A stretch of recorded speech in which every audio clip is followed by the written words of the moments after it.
SF Debris presenta El viaje de la sombra.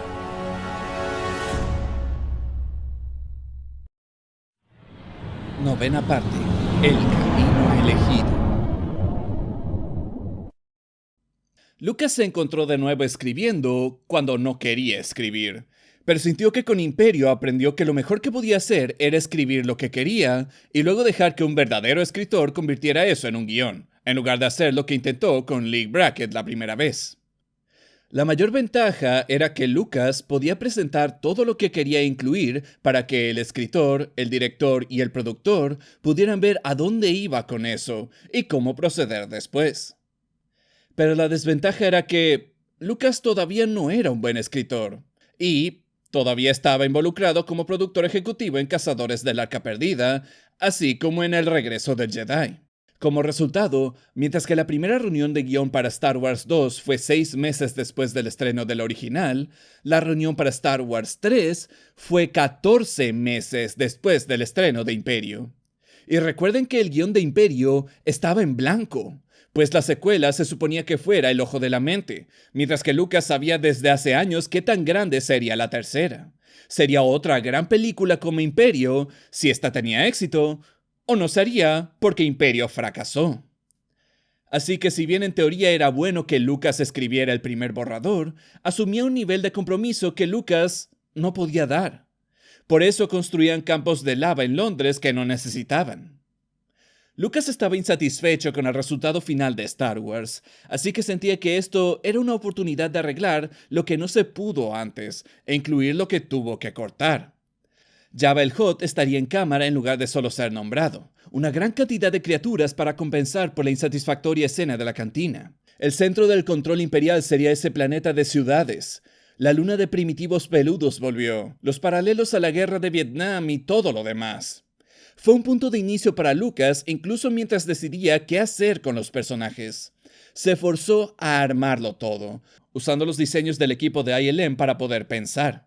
Era un proceso de dos lados. Lucas describía lo que quería, ellos creaban una variedad de opciones, él elegía una, y de ahí creaba el concepto de cómo funcionaría la historia. Eventualmente terminó y logró dársela al escritor, pero tanto tiempo había pasado que necesitaba de alguien que lo hiciera bien a la primera. Si no funcionaba, si no entendía cómo una historia de Star Wars debía ser escrita, podían perder meses, o sea, perderían más dinero. Era obvio que la única persona que podía salvar a Star Wars 3 era Lawrence Kasdan, el escritor de El Imperio Contraataca y Cazadores del Arca Perdida. Había un problema. Se había retirado de escribir. Ya no quería escribir las historias de otras personas, quería estar en la silla del director de ahí en más. Pero gracias a un pequeño trato que hicieron, había una chance que Lucas pudiera hacerlo hacer una excepción en su caso. Kasdan había estado escribiendo un guión llamado Cuerpos Ardientes, un thriller noir erótico que de hecho lanzaría la carrera de Kathleen Turner, pero obviamente debían hacerla primero. Kasdan contactó a Alan Ladd Jr. en 20th Century Fox durante su trabajo en Imperio y le dijo que quería dirigirla además de escribirla. Ladd dijo que sonaba bien, pero todavía habían conflictos entre Ladd y otros ejecutivos de Fox. Así que él y otros dos anunciaron que no renovarían sus contratos a finales de año, y Fox decidió echarlos antes que saltaran, así que los despidieron antes.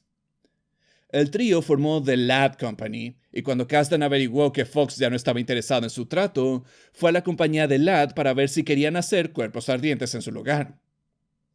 Ladd quería, pero las cosas eran diferentes que en Fox, así que le dijo que necesitaba un director que lo patrocinara.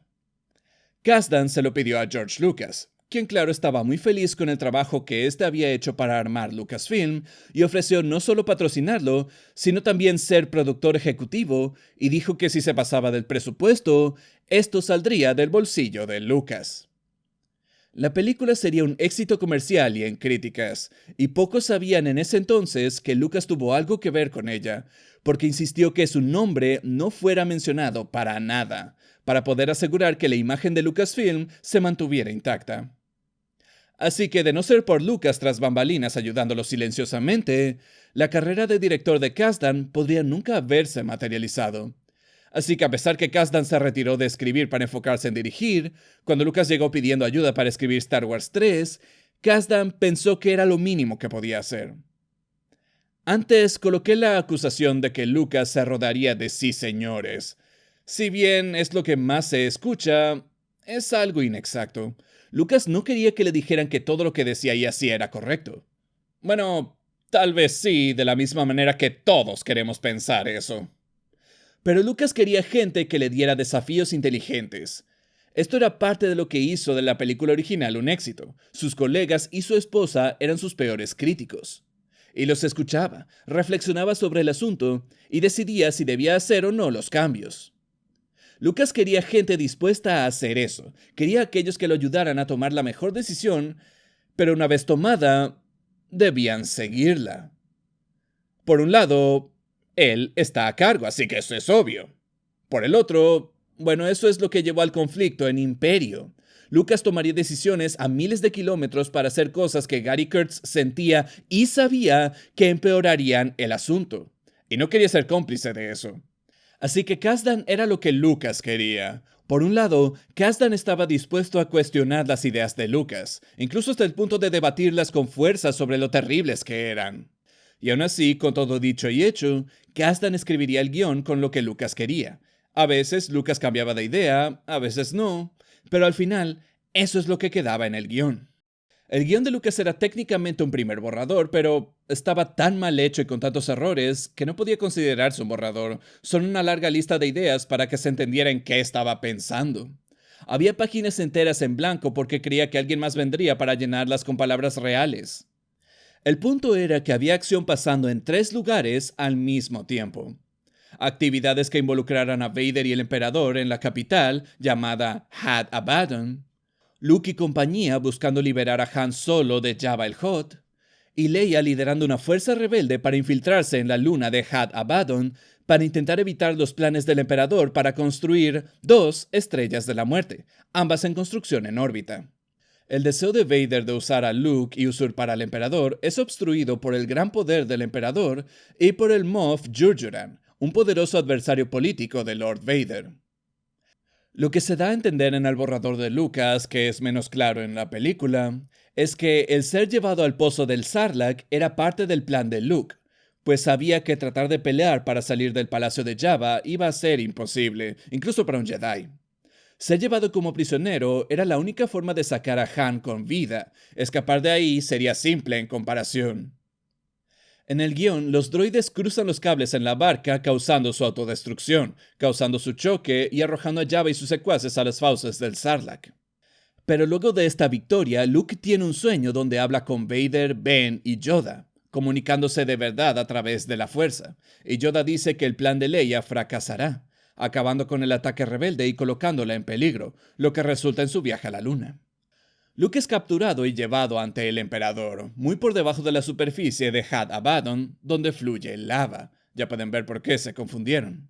Numerosas ideas fueron exploradas, desde que ambos espíritus Jedi escudaran a Luke de los poderes del Emperador, hasta el que Ben Kenobi se manifestara de forma física para ayudar a Luke. En todo caso, el final siempre fue el mismo, con Vader y el Emperador falleciendo. Aquí es donde el conflicto entre Lucas y Kasdan se presentó al reunirse sobre la historia.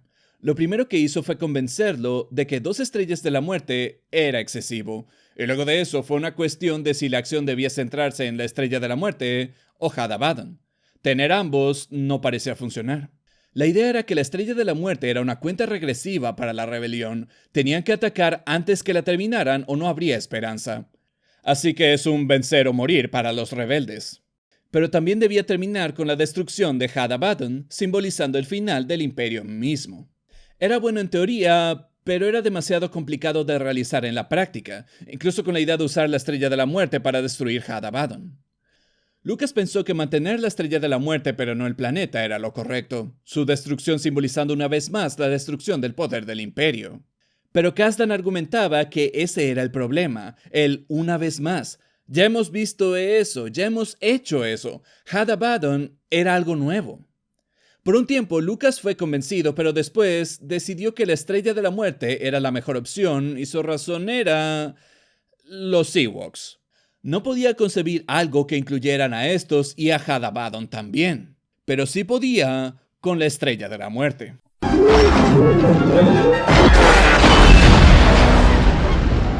Kasdan se puso rojo por este desacuerdo. Kazanjian, quien era un facilitador efectivo en todo esto, hay que admitirlo, les pidió pensar cómo sería la película si no hubiera Ewoks para ver si removerlos hacía mejor o peor las cosas.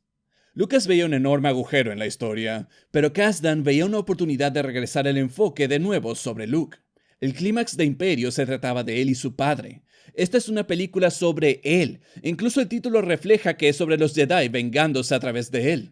E incluso sugirió la radical idea que Luke no solo acabaría con el emperador, sino que lo usurparía, no como villano, sino simplemente por su acción de tener ahora el poder del emperador. Esto lo ayudaría a deshacer efectivamente lo que hizo el emperador. En lugar de obtener poderes dictatoriales a través de la democracia, los abandonaría de a poco para restaurar la democracia.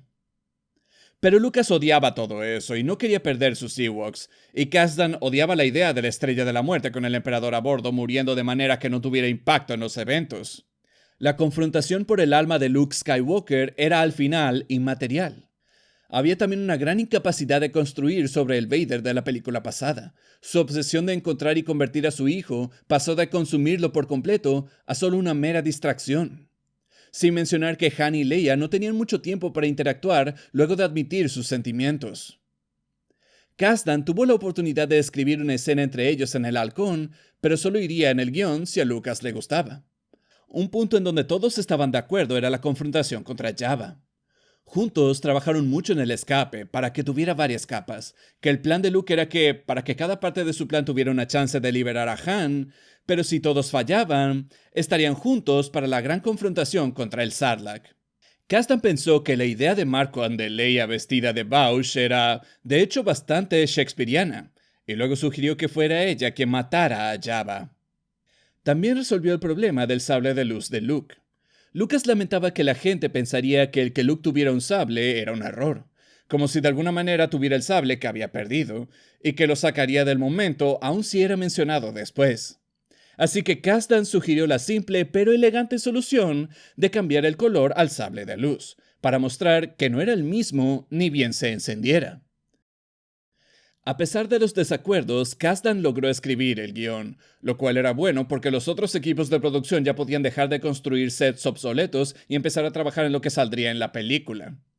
Phil Tippett en particular estaba estresado, pues obtuvo un rápido ascenso de solo animador stop motion a manejar el nuevo taller de criaturas de ILM, para poder llenar las demandas de Lucas de superar a la escena de la cantina en términos de número de aliens. La presión estaba muy alta y Tippett no tenía experiencia en esto. Hacía modelos para efectos especiales, pero nada como esto. No es de sorprender que el nombre de uno de los muñecos existe porque una vez tomó demasiado en el almuerzo y balbuceó que tenía que agarrarse los zapatos. Usaron sus delirios de borracho y llamaron al personaje Salacious Crumb. Cuando llegó el guión de Kasdan, Lucas lo revisó antes de regresárselo y pulirlo un poco. Lucas incluyó cosas que trabajó con el equipo de storyboards de ILM y un poco más del arte conceptual. Pero una cara familiar no vería este desarrollo hasta el final. Ralph McQuarrie. McQuarrie estaba cada vez más desanimado con la manera en que las cosas evolucionaron, aunque no porque estuviera mal manejado ni nada por el estilo, sino en el hecho que no encajaba en lo que Lucasfilm y ILM se habían convertido. Era lo bastante viejo para ser el padre de la mayoría de sus compañeros, así que estaba eso. Pero también estaba el tema de su fama, gracias al triunfo de la película original. Creó una especie de envidia, pues, si bien McQuarrie era parte del equipo, era frecuentemente el único mencionado en las publicidades y publicaciones. McQuarrie era un tipo humilde, trabajando en una industria que se maneja en bastante ego. Así que eso, combinado a ciertas frustraciones sobre ciertas decisiones creativas de la tercera, en particular creía que los Ewoks eran una treta cínica de marketing, decidió que era hora de irse. Pero Lucas no olvidó la deuda que le debía al hombre que logró que un escéptico Hollywood entendiera de qué iba su visión. Cuando McQuarrie mencionó su historia con la compañía, Lucas tuvo que hablar. No fuiste uno de los primeros. Fuiste el primero. Lucasfilm se construyó en base a Star Wars, y la piedra angular de esa base era Ralph McQuarrie.